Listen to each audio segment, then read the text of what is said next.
Dans les 48 heures qui suivent, il est réuni le Conseil des ministres au Palais de l'Unité pour rappeler les orientations qu'il entend donner aux membres du gouvernement nouvellement mis en place. Et il a mis chacun de nous en place pour suivre et exécuter les directives en vigueur qu'il a déjà données. Mais que faisons-nous?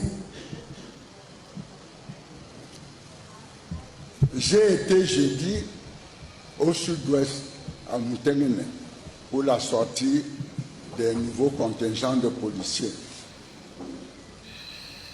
Entre Yaoundé et Moutenene, ça a été un calvaire. Un calvaire pour circuler.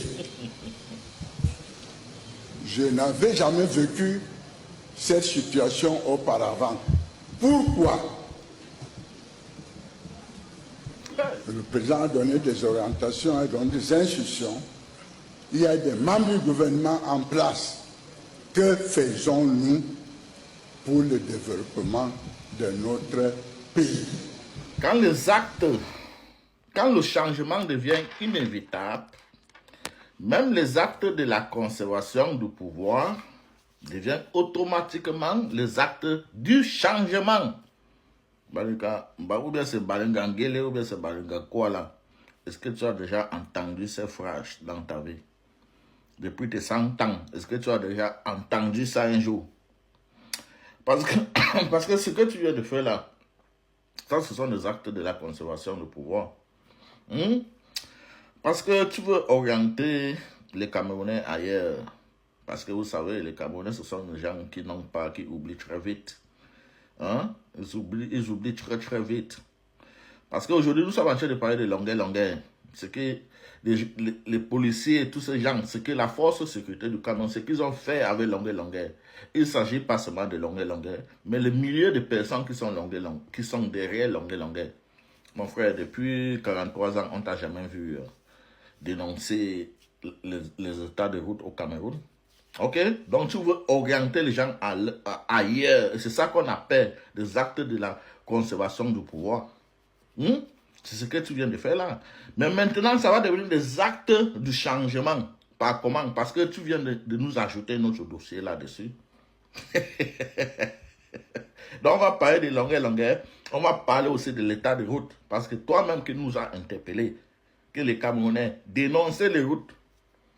Ce que tu viens de faire. Sinon, pendant tes 43 ans, tu as toujours géré, tu as toujours exécuté ton pouvoir depuis ton bureau.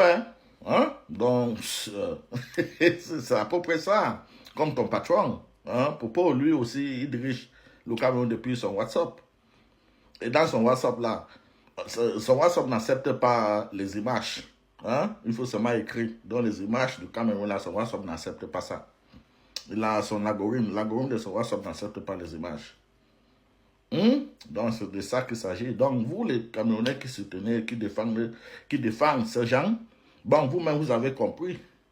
C'est que celui-là que vous êtes en train de défendre, lui-même il est étonné.